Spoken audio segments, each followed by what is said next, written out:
Hello everyone, and welcome to a regular press Bonjour à conference on tous et COVID-19 bienvenue here à from cette the conférence de headquarters in presse sur la Geneva. We apologize for COVID-19 au siège this ici à Genève. delay. As we have Désolé announced de ce retard. in our media Comme advisory, we have some nous special guests that l'avons Dr. Tedros will annoncé, introduce nous in a avons minute. des invités I'll just spéciaux introduce que le our Dr speakers here. Tedros va vous présenter Beside d'ici Dr. quelques Tedros, instants. with us today Nous avons are Dr. Mike Ryan, Dr. Marie van Kerkhove, Mr. Derek Walton, who is a legal counsel, and Dr. Mariangela Simao, Assistant Director General, Access to Medicines and Health Products. I will give the floor immediately to Dr. Tedros, and then we'll have a question and answer session. Thank you. Thank you, Tarek. Good morning, good afternoon, and good evening. Today, I'm really honored to be joined by President Carlos Alvarado Quesada of Costa Rica and President Sebastián Piñera of Chile for today's press conference or press briefing. Researchers are working at breakneck speed both to understand the virus and also to develop potential vaccines, medicines, and other technologies. The Access to COVID-19 Accelerator is uniting efforts on many fronts to ensure we have safe, effective, and affordable therapeutics and vaccines in the shortest time possible. These tools provide additional hope of overcoming COVID-19, but they will not end the pandemic if we cannot ensure equitable access to them. In these extraordinary circumstances, we need to unleash the full power of science to deliver innovations that are scalable, usable, and benefit everyone, everywhere, at the same time. Traditional market models will not deliver at the scale needed to cover the entire globe. Solidarity within and between countries and the private sector is essential if we are to overcome these difficult times. Now is the moment where leaders must come together to develop a new global access policy and an operational tool which will turn the many good intentions expressed in recent weeks into reality. We're seeing some good examples where companies are coming out with solidarity approaches, from open licensing and support to tech transfer via the new Tech Access Partnership, to commitments not to increase prices in times of shortages. WHO recognized the wide-ranging efforts and initiatives aimed at incentivizing innovation while also ensuring access for all. These will be important topics next week at the World Health Assembly. At the beginning of the pandemic, President Alvarado asked me to set up a health technology repository for vaccines, medicines, diagnostics, and any other tool that may work against COVID-19. WHO has accepted this visionary proposal from His Excellency, President Alvarado, and will, in the next few weeks, launch a platform for open, collaborative sharing of knowledge, data, and intellectual property on existing and new health tools to combat COVID-19. So I'm happy to give the floor to our special guest, President Alvarado of Costa Rica, to speak more about his proposal. Hermano, you have the floor.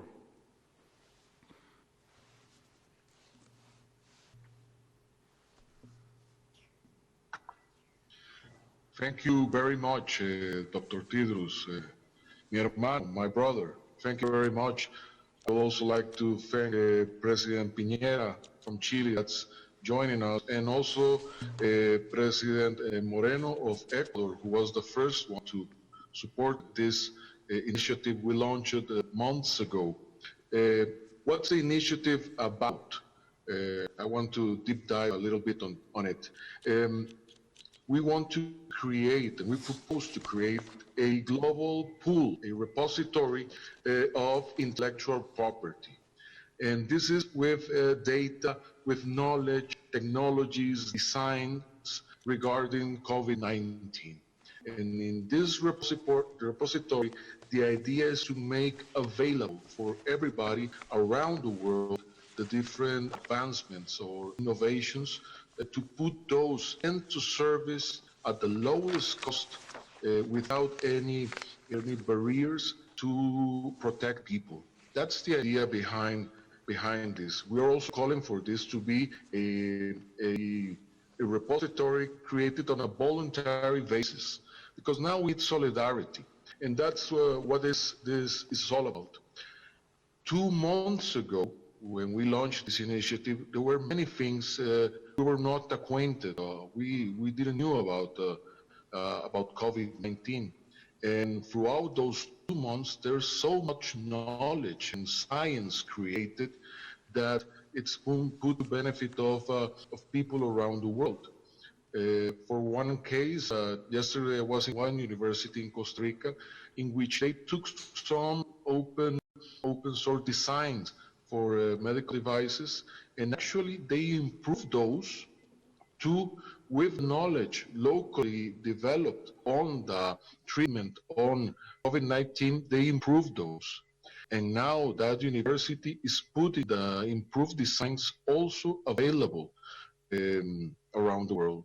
Those are the kind of things that we can do now based on solidarity and understanding that this pandemic attacks the same a rich country than a poor country, than a mid-income country, regardless, or even in citizens, regardless whether you have the resources or not, it attacks people all around the world in the same way.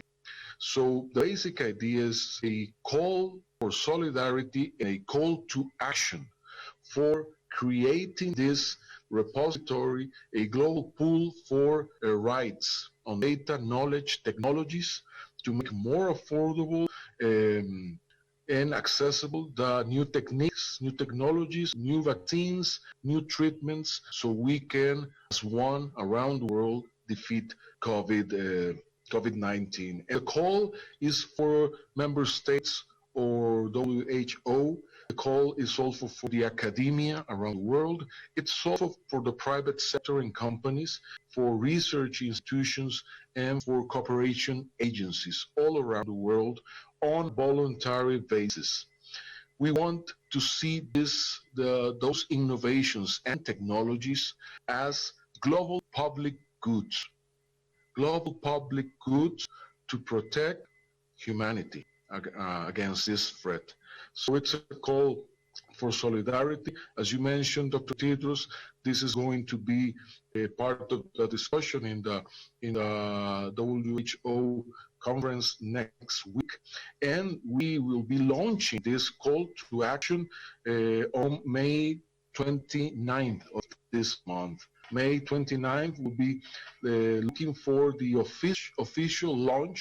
We're still open in this initiative to receive the support of more countries, and that's why we're so thankful for the leadership of President Piñera supporting this joint effort, which I appreciate a lot. And going back to this is only together, only with multilateralism, only with that kind of leadership, we can defeat coronavirus. Not closing in nationalisms, not being selfish. It's the time for the contrary. It's the time for solidarity. It's the time to work together. Actually, it's an opportunity for humanity to show the best of what we are made of. And I think it's a great opportunity for humanity to show our brotherhood as a whole.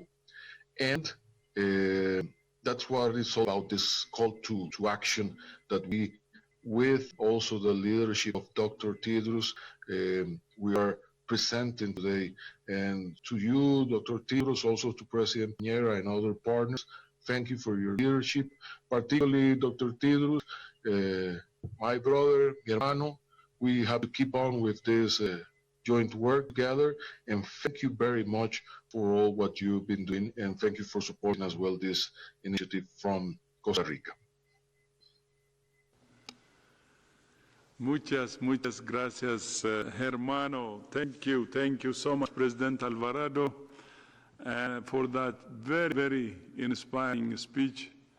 I have seen your commitment when we met in Geneva, and also the follow-up discussions we had, especially based on this initiative that you have just proposed. So all my respect and appreciation for your commitment and leadership. And I would like to quote you. Using this initiative, you said, let's show the best of humanity. And I fully agree. And I join you in adding my voice to that call and look forward to May 19 when we launch it officially. And many countries are already showing their commitment. And I know May 19 will be a successful launching event. Muchas gracias for your leadership. And now I would like to request President Sebastián Piñera of Chile to take the floor and to give us his views on this initiative. Your Excellency, you have the floor.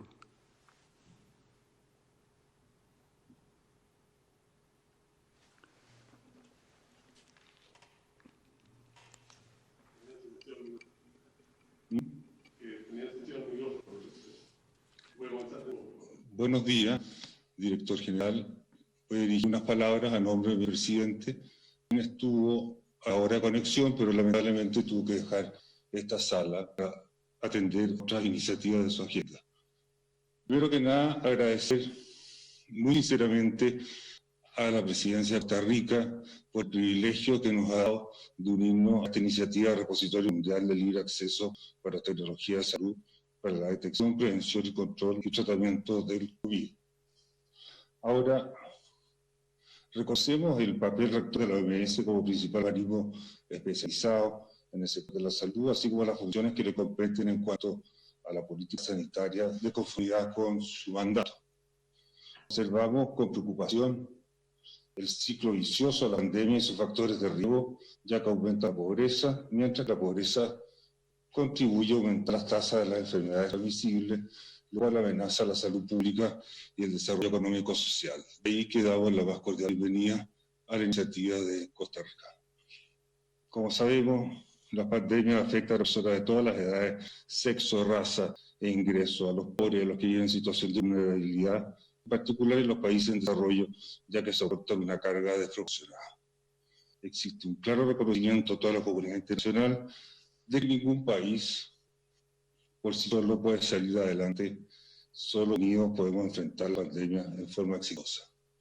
Es un honor, reitero, para Chile participar en esta iniciativa a la cual le atribuimos la mayor importancia. Muchas gracias, director general.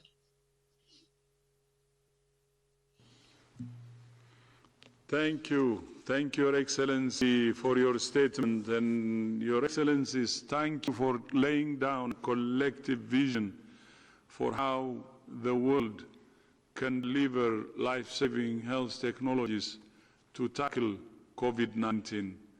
Global solidarity will accelerate science and expand access so that together we can overcome the virus.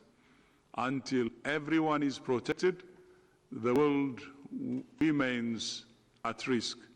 I know you have busy schedules, Your Excellencies, so I will just say thank you to all once again, President Alvarado and President Piñera. Thank you so much.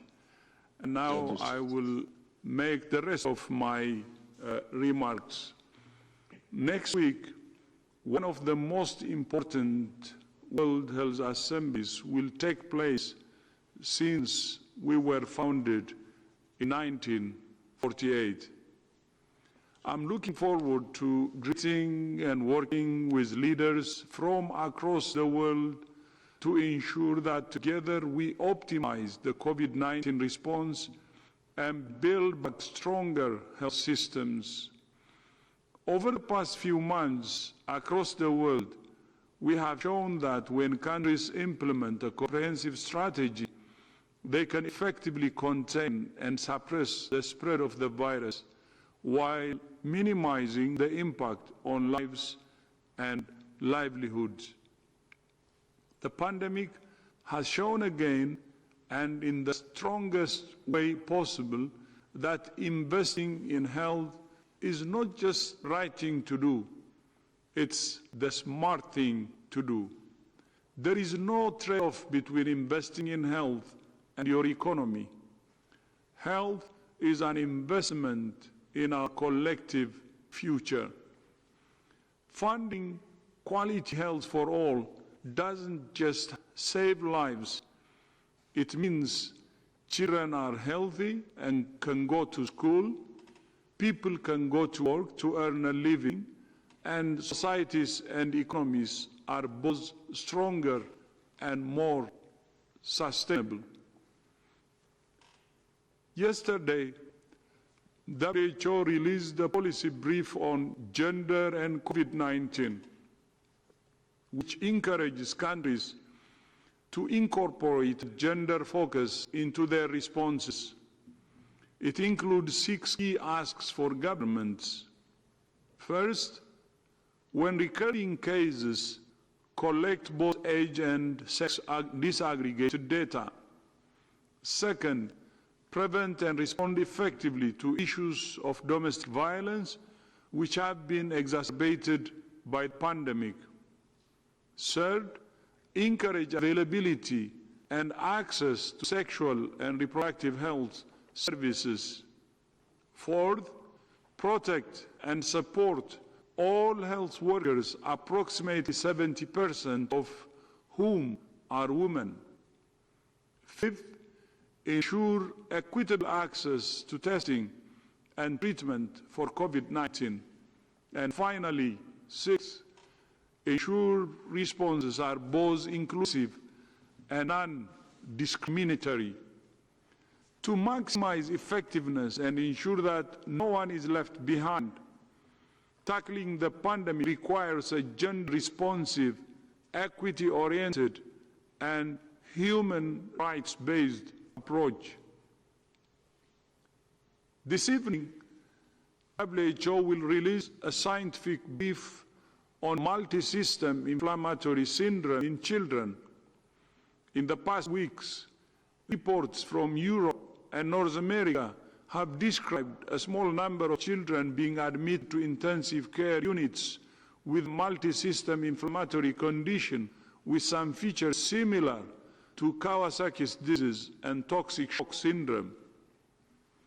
Initial reports hypothesize that this syndrome may be related to COVID-19. It's critical to urgently and carefully characterize this clinical syndrome to understand causality and to describe treatment interventions. Together with our global clinical network for COVID-19, WHO has developed a preliminary case definition and a case report form for multi-system inflammatory syndrome in children. I call on all clinicians worldwide to work with your national authorities and WHO to be on the alert and better understand this syndrome in children. I will repeat this. I call on all clinicians worldwide to work with your national authorities and WHO to be on the alert and better understand this syndrome in children. I thank you.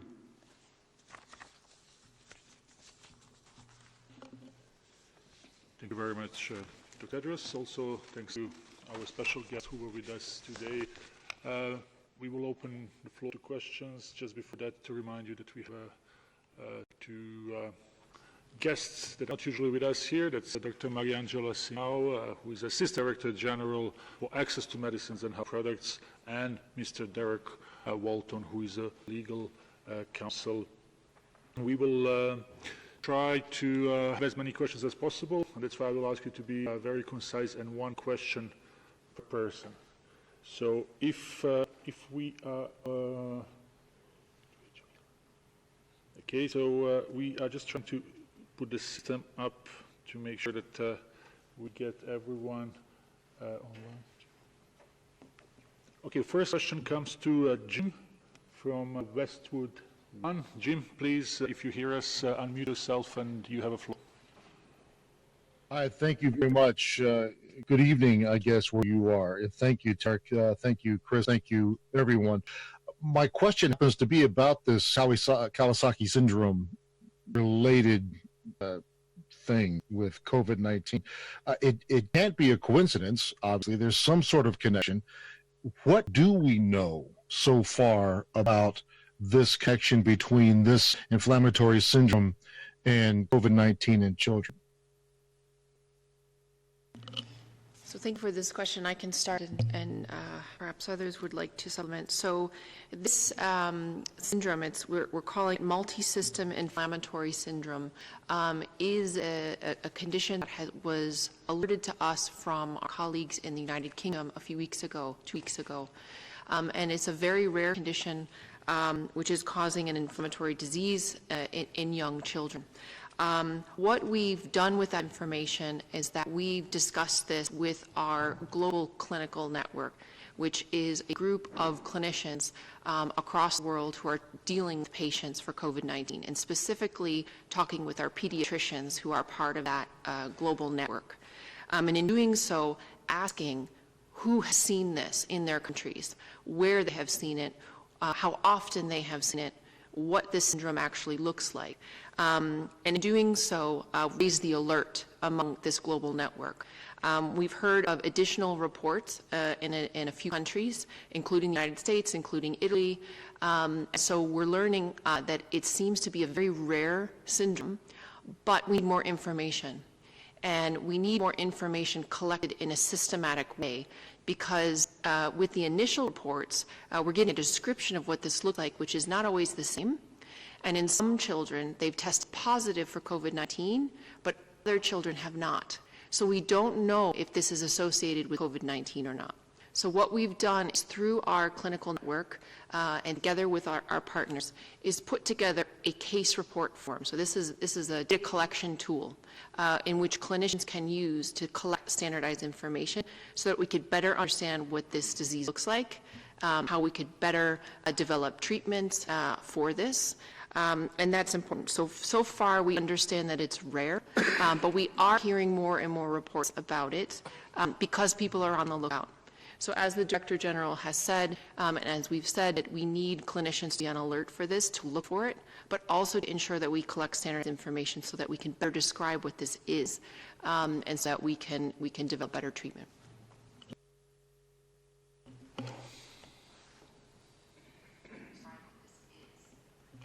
Thank you very much, Dr. Kerkhove, for this answer. And as Dr. Tedros said, we will have a scientific brief on this. Let's go to Michael Bosyuki from CNN. Michael, can you hear us? I can hear you loud and clear. Thank you for taking my question. I'm Mike Bosyuki, contributor to CNN Opinion. And just quickly, I think I speak on behalf of all of us when we express our gratitude for your forthrightness with these press conferences. They're very helpful. May I put this question to you? At the 70th WHA, the Russian Federation presided over the forum for the first time, as you know. At the time, the Minister of Health said it was, quote, an acknowledgement of Russia's achievement in developing its health system, unquote. And yet the Russian Federation is now registering the second highest caseload of COVID-19, 262,000 cases plus as of today, 10 to 13,000 on average be added every day. And death rates are suspiciously low, so I think it's over 2,000. Just quickly, the question will be coming. The head of Doctors Union in Russia told me among the sick and dead are many, many doctors and frontline healthcare workers who are being forced to work without PPE. They're stressed and being forced to go to work some reports of doctors mysteriously falling out of windows. And just quickly, a former U.S. ambassador to Russia I interviewed told me over the past 10 years has been a wanton destruction of the healthcare system with hundreds of hospitals closed. What is your assessment of what is going on in Russia? Since day one, you've advocated very forcefully and passionately for healthcare workers, and surely this is a situation where WHO can find voice. Thank you. Thanks, Michael. And if it's really possible to have shorter questions for others, thank you. And maybe longer questions, shorter answers, maybe the way to go. Thanks for the question. I think, like all systems around the world, many systems around the world, when you see that rapid rise in cases, systems can struggle to cope with that caseload and with adapting to that and adjusting and being able to deal with it effectively. Certainly from the perspective of the Russian Federation, they've been very good at ramping up testing and making testing more available, but it is clear in certain areas that the number of cases is stressing the healthcare system. And there have been a relatively low number of reported deaths, and we're looking at that with our colleagues in the Federation from the perspective of the way deaths are recorded. And I think this is another issue we're seeing around the world. People are struggling with how to record the deaths. Are deaths recorded as confirmed cases who die, or is a death recording related to a post-mortem diagnosis where a physician declares or certifies death? And there's some confusion at times as to whether if someone died of a heart attack and they had COVID, did they die from COVID with a heart attack, or did they die from a heart attack while having COVID? And if that's not done clearly, then you can miss COVID-19 related deaths. WHO has issued very specific guidance around the classification of mortality related to COVID, and I point you to our guidance on that on our website. I did speak with colleagues, Dr. Smolensky and others at the Prednisor earlier today, because we are interested in understanding more of the surveillance and how it's been done in Russia, and particularly how mortality has been recorded. I'm not aware of the issues you raised regarding PPE. We'll certainly look into that. It is not appropriate for frontline staff to be operating without adequate personal protective equipment and adequate training. But again, we have seen that happen all over the world, tragically, and we will do all possible to support our colleagues in Russia to ensure that that situation, if it exists, does not persist. Next question is coming from our Geneva-based colleague Bayram, who works for Anatoly News Agency from Turkey. Bayram, can you hear us? Yes, I can hear you. Thank you very much. I have a short question for Mr. Dr. Tedros. Mr. Tedros, do you think the initiative today on open access to vaccines and drugs against COVID-19 can get the support of President Trump? Thank you.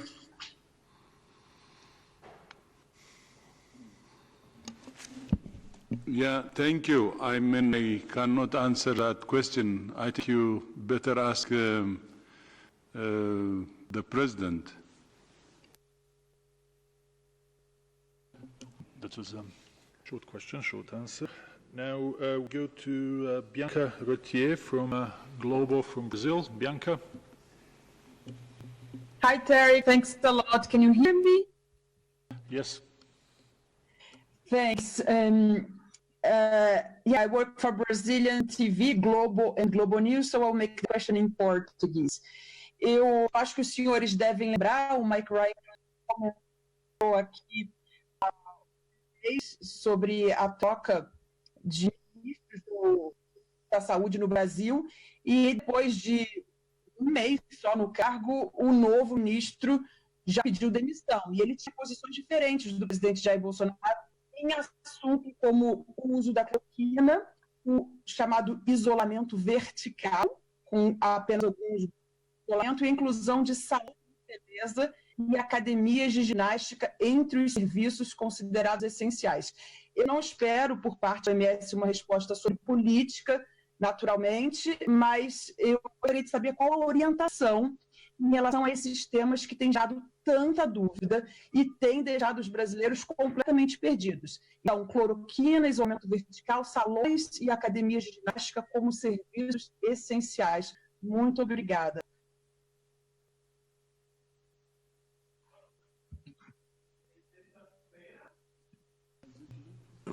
don't think the question is clear. From the perspective in Brazil, we've seen the increase in the number of cases, and in general, we've seen an increase in the number of Central and South American countries. I think this has been a factor in many large federated states. The Director General has, I think, said this many, many times. Regardless of the effectiveness of the health system, what's really crucial is that there's coherence, cohesion, and a cross-party, all-of-government, all-of-society approach, especially in large federated states where communities need to hear a consistent message from leadership at all levels. Message needs to be clear, and governments need to walk the talk of those messages. So I think all countries have struggled. This is not a phenomenon unique to Brazil. It is difficult in the face of a major crisis to maintain that cohesion, to maintain trust with society, to ensure that governance is driven by science. And these are the factors, the behaviours and the ethos that drives a perfect, not a perfect response, but a good response. No response is perfect. It's very difficult to look at any response around the world and say that anyone has got it completely right. But those who've got it better have been those countries that have really worked on cohesive, clear communication with population, simple messages, and an all-party and all-of-society approach. Thank you very much. We have a couple of reporters we did not have in the past. We have Vince Chadwick from DEX. Vince, are you online? Vince Chadwick? Yes. Hi. My question is about the initiative for Costa Rica and Chile, and how, if at all, that will be addressed at the World Health Assembly next week, please.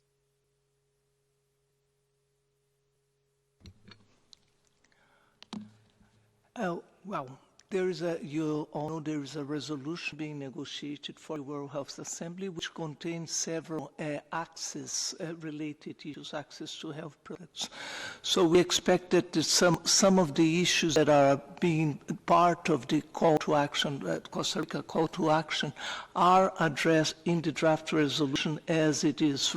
For example, the ensuring equitable access, supporting of COVID-related knowledge, lessons learned, experience, best practice. These are part of the resolution as it is at the moment.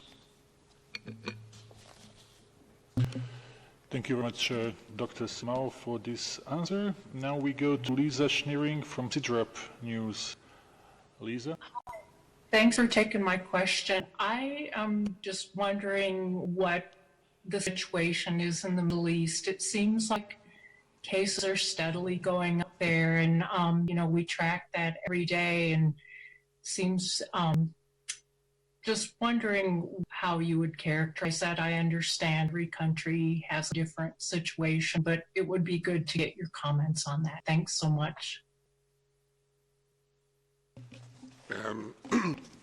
Yeah, I can begin on that you may wish to add.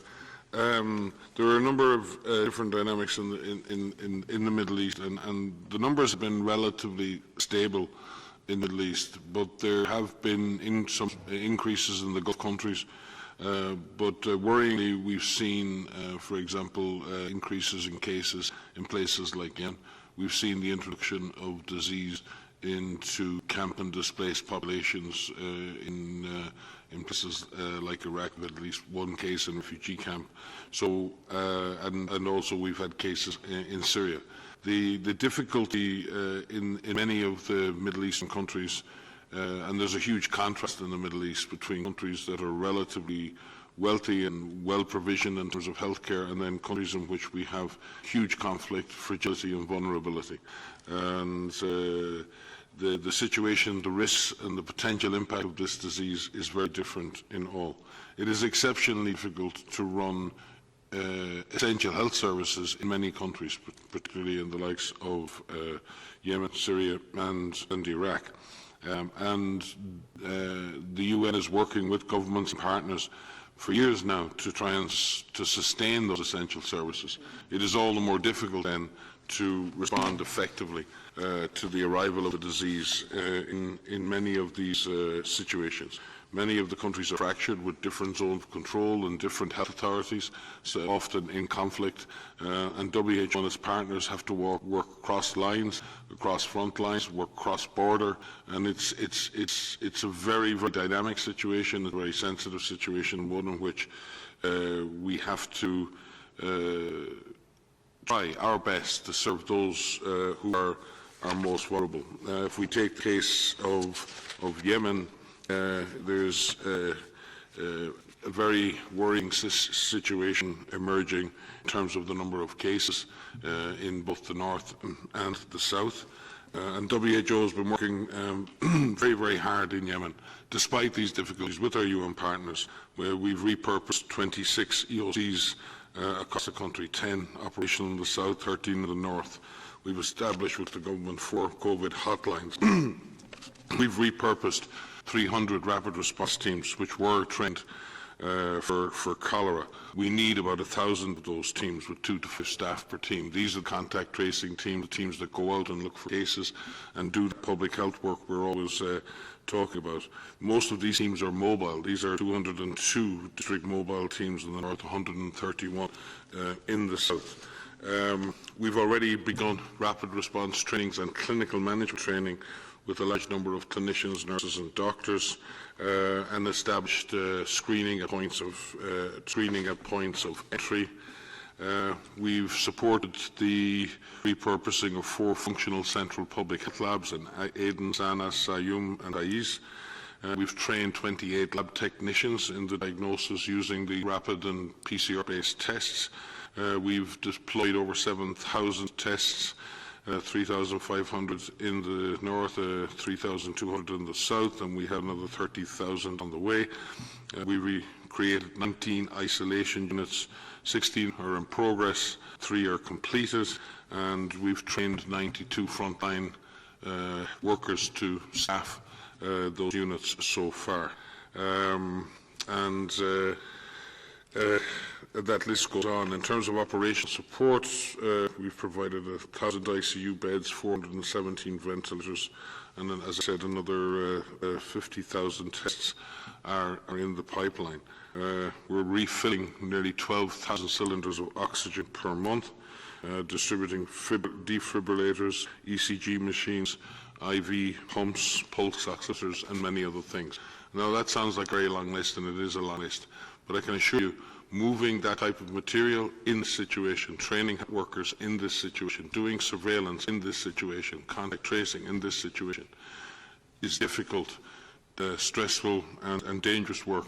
And the DG has called for it, the Secretary General has called for it. We need health for peace, we need peace for health. It is going to be very difficult to contain this virus in settings like this, having to operate in conditions like this, unless we get a more peaceful environment to do this.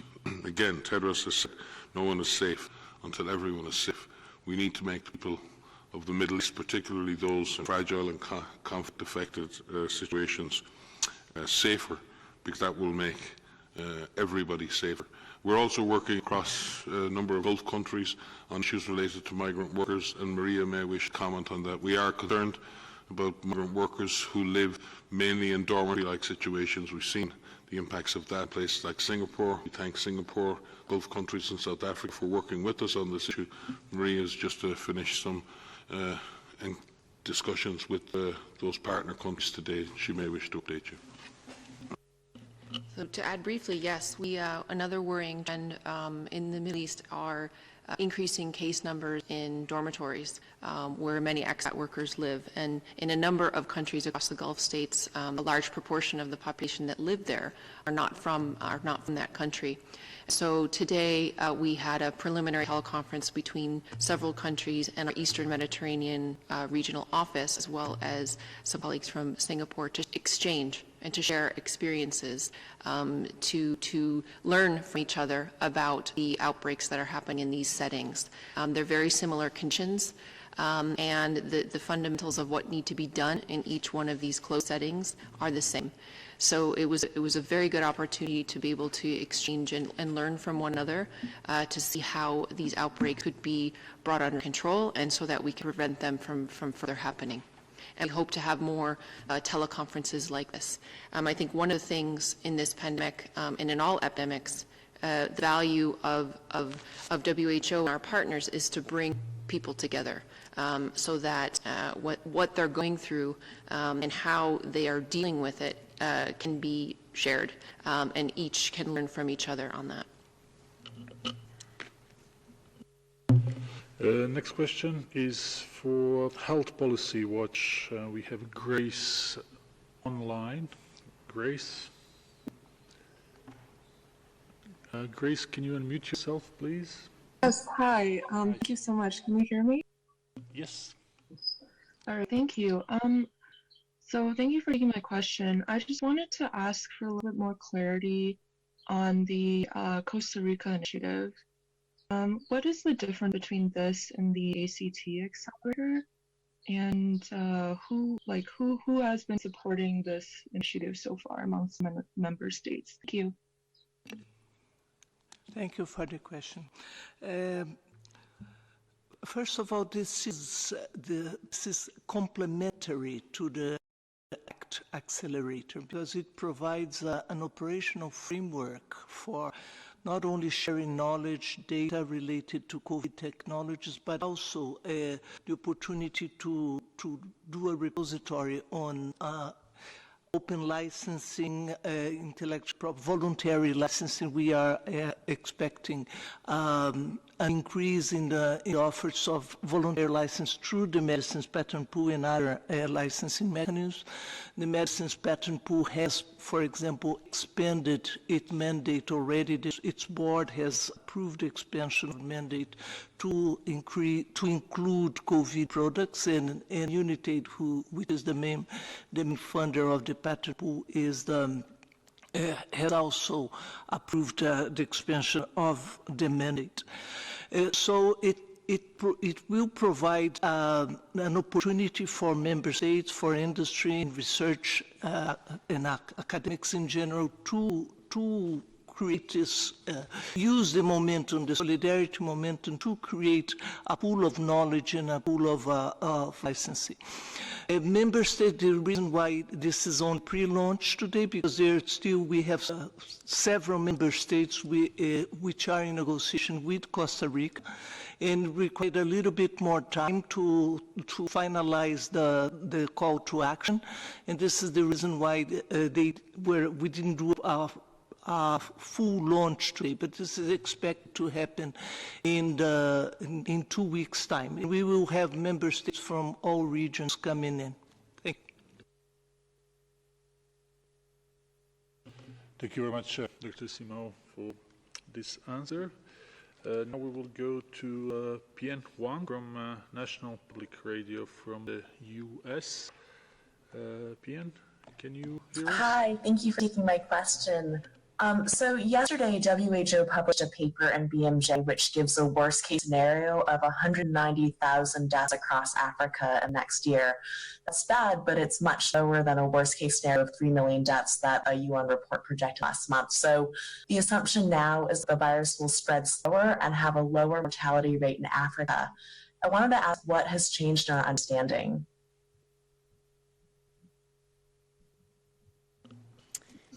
Thanks for the question. I have to admit I haven't read that paper, but a reduction of deaths, but still saying 190,000 deaths is still a pretty high number.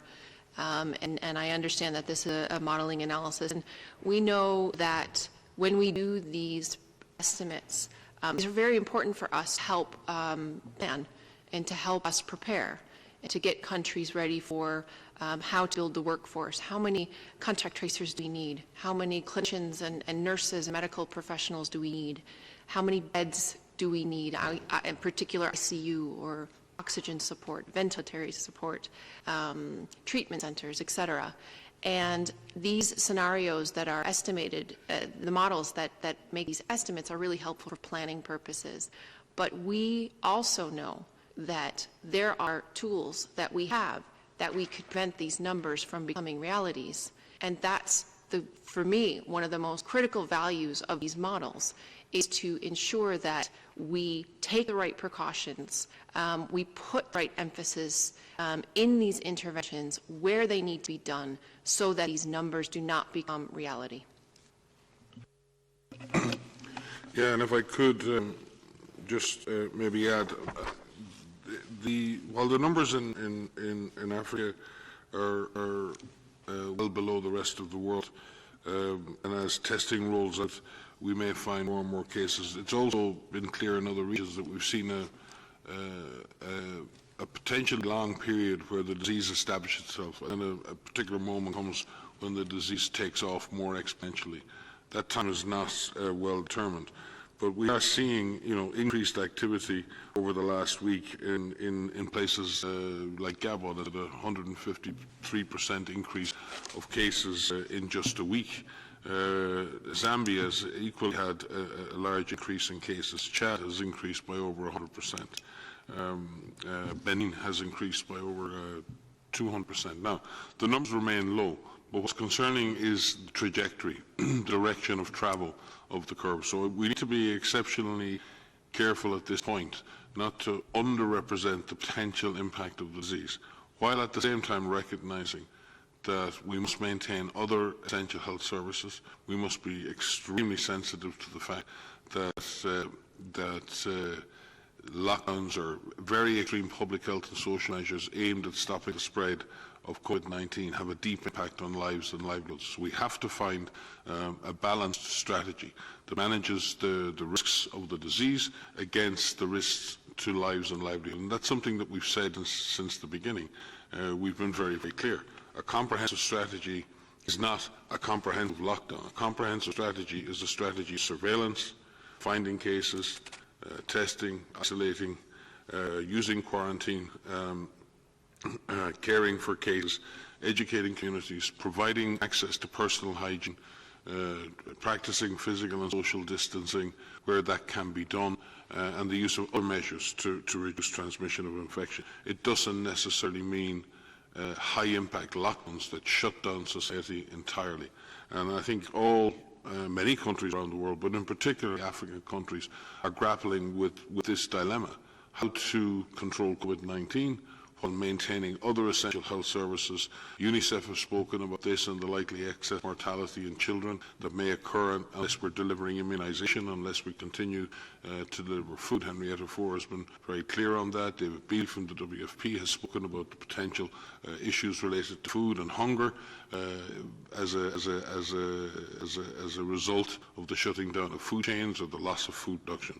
So I think in terms of how Africa and African countries deal with this, and again, the Director General may wish to speak, the African Union have very much come together with a comprehensive response plan at the political level. It's great to see that political leadership. I think we're seeing a lot of African leaders step forward, working very closely with our Regional Director, Chidi Muweti, on trying to come up with strategies that are adapted to the social, economic and circumstances of countries. We have issued guidance, very clear guidance on how to adapt the public health control measures that we advise to low-income settings, and we're working very closely with countries at the country level. We have a WHO country office in every country in Africa, are working with our resident coordinators, the UN system, and with the ministries of health and other parts of government to try and ensure we get maximum control of COVID-19 while preserving essential health services. The Director General has spoken about the potential impact on TB, on HIV services, on immunisation and other things. And this is a delicate balance, and it does require assistance. In order to be able to do these two things, governments in Africa need support, they need financing. We thank the World Bank for providing financial instruments and others to help them do that. Every country in Africa now has a government national action plan for the containment of the disease, and we call on all donors and friends of Africa to support those national action plans, to ensure that they're adequately financed, and to ensure that especially vulnerable populations, within African countries, particularly refugees and displaced persons, are not left behind in this process. Thank you, Turan. Next question is for Gabriela Sotomayor, writing for Proceso. Gabriela? Hello, Gabriela? Do you hear me? Yes. Voy a hacer mi pregunta en español. Muchas gracias. Con respecto a esta resolución que estaban comentando, que se está discutiendo y que tiene elementos de la iniciativa de Costa Rica, me gustaría saber, doctor Tedros, si es vinculante esta resolución, porque si no, ¿cómo es que va a hacer usted para evitar una guerra por la vacuna y por los medicamentos, si sobre todo sabemos que los más poderosos casi siempre son los que ganan? Muchas gracias.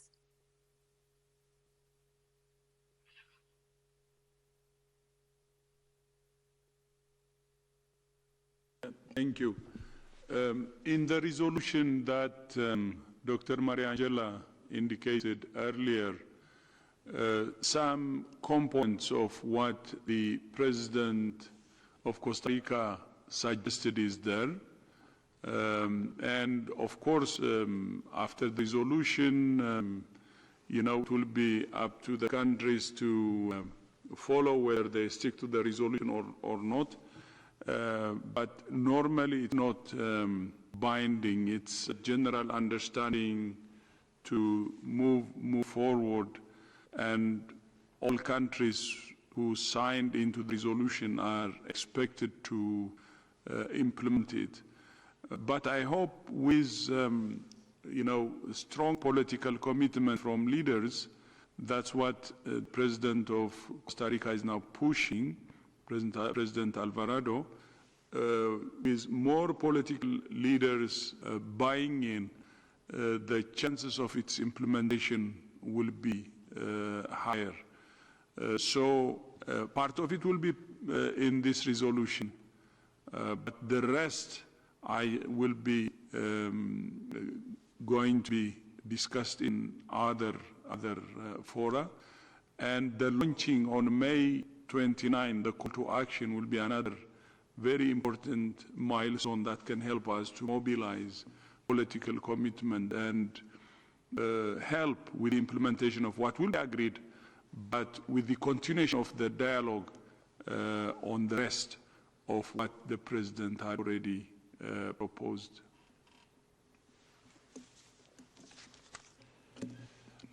We'll now go to United News of India, and we have Ajit with us. Ajit, can you hear us? Ajit, can you press unmute, please? Yeah. Is it okay now? Yes, now it's okay. Am I audible? Yes. Yeah. Thank you so much.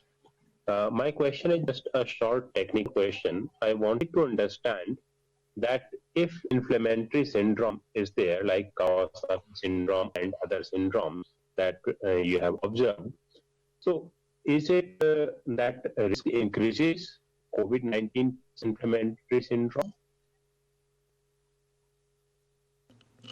So thanks for the question. We know so far very little about this inflammatory syndrome. We are hearing reports about this from a number of countries. We're very grateful for clinicians coming forward and sharing as much detail as they can about the patient that they are seeing with this syndrome. As I mentioned before, what's really important right now is to determine how many of these children actually have this syndrome. We've given it a name, but we haven't actually described fully what the syndrome is. So what we've done is we put out a case definition which describes what it might be, what conditions, what illness, what symptoms these children may have, and we need to look. We need to have clinicians use this case definition to determine how many children fit that definition.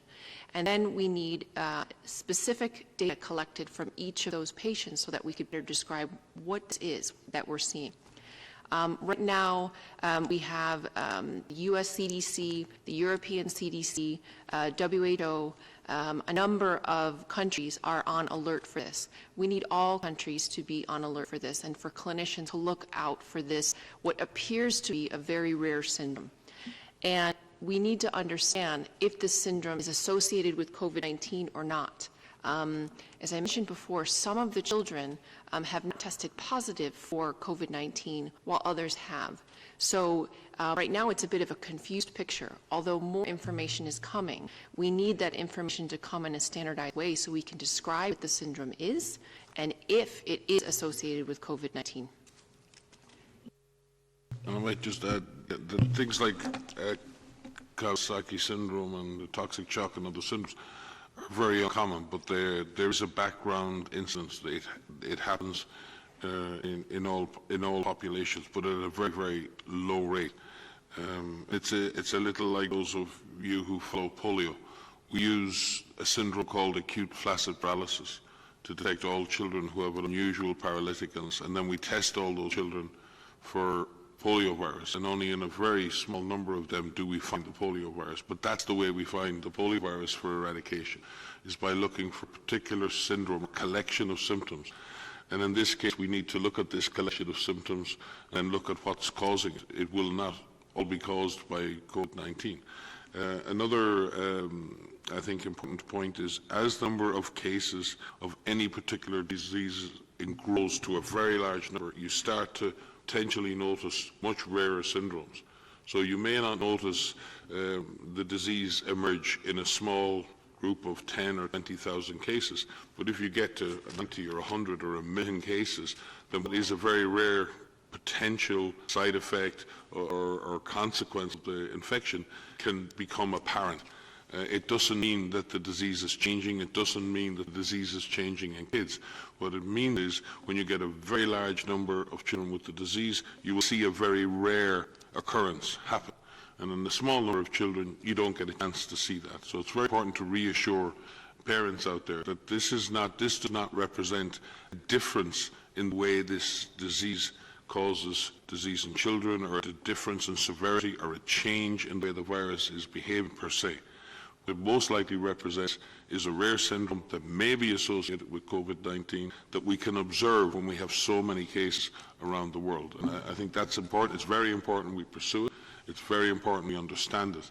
It's also very important that parents and children understand that this is not reflecting a fundamental change in the way this virus infects children.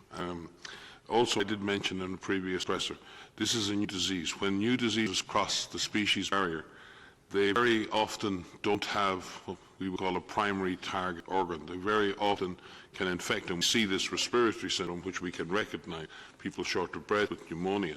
We've also observed cardiovascular type syndromes.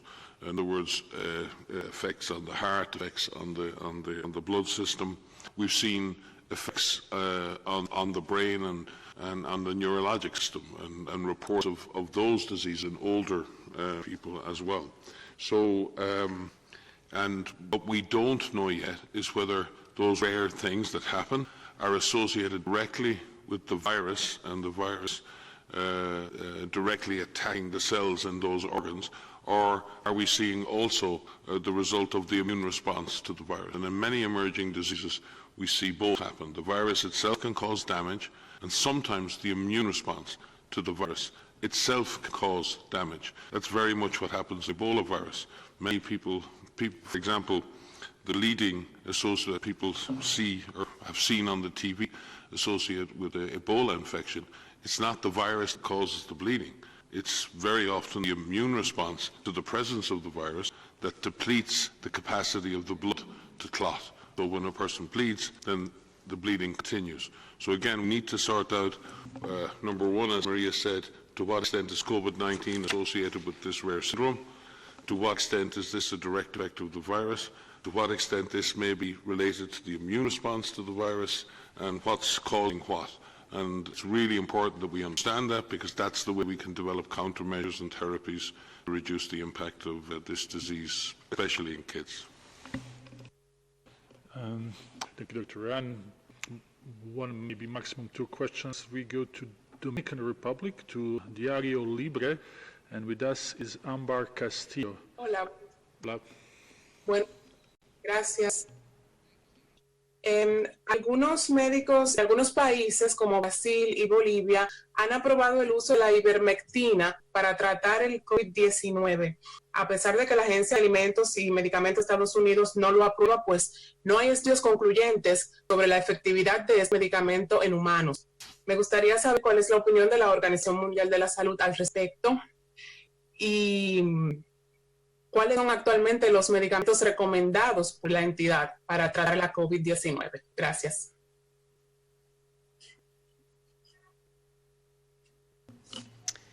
I will start. So there are a number of treatments that are under clinical evaluation or clinical trials for the treatment of COVID-19. None of those are yet approved for treatment.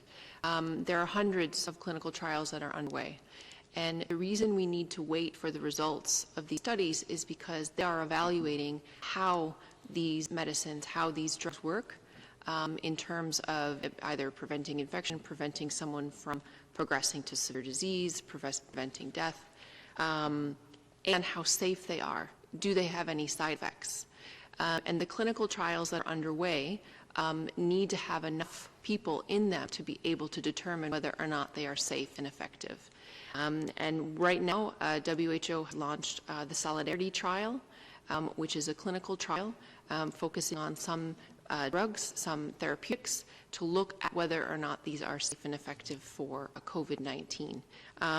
There are more than 2,500 patients enrolled in this multi-site clinical trial, and the value of something like this at a global level is that you bring together patients from different hospitals across the world, and you can have enough patients to be able to get to that answer faster. And it will take some time before we have full answers to which treatments work. Right now, we don't have any approved treatments for COVID-19. The treatments that are being used are for symptoms, and some countries are evaluating different therapeutics under these clinical trials. Yeah, and just to add there, I think what Maria said, I think the trial designs we have in place are very nimble, and they allow other drugs to be added in as needed, and that means we can move forward faster. And again, we thank the countries who've committed to the Solidarity trials in particular, but there are other trials out there which also need to be supported. I think it's also important to understand that there are many potential drugs that can kill a virus in a test tube, and that's what we call in vitro. It means that you can actually kill a virus by directly applying the drug to the virus. You can observe how it interferes with the virus function. It's a very different thing to take that drug and then put it into a human. Therefore, the difference between a drug's effect on a virus out of the body and then the drug's capacity to affect the progress of the virus in a body is very different, and that's why trials are very important.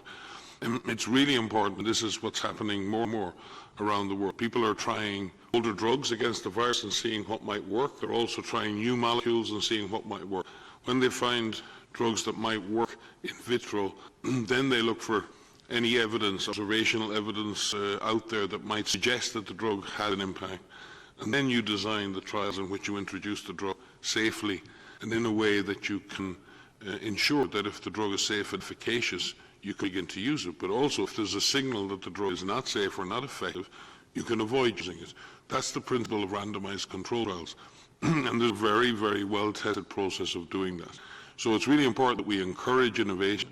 We encourage people to be looking for solutions. But then as those solutions potentially become available, we need to put them through the proper process in the interest of safety, in the interest of efficacy, and in order to make sure that we first do no harm.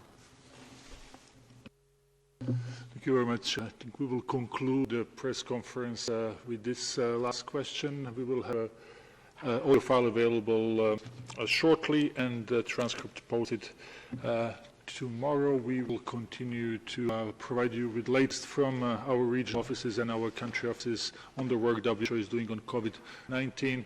I would like to thank interpreters who are with us today and to wish everyone a very nice weekend. Yeah, I hope we're still online. On Saturday and Sunday, we will have the third edition, Walk the Talk. As you remember, we started 3 years ago, so we were supposed to do the Walk the Talk run or exercise in Geneva a day before the assembly, that's next Sunday. So we're keeping the tradition, but this time everybody will hopefully join us from their houses. This year it will be special because it will start from Manila and it will stretch up to the Americas and through Geneva. We will also have a special event tomorrow.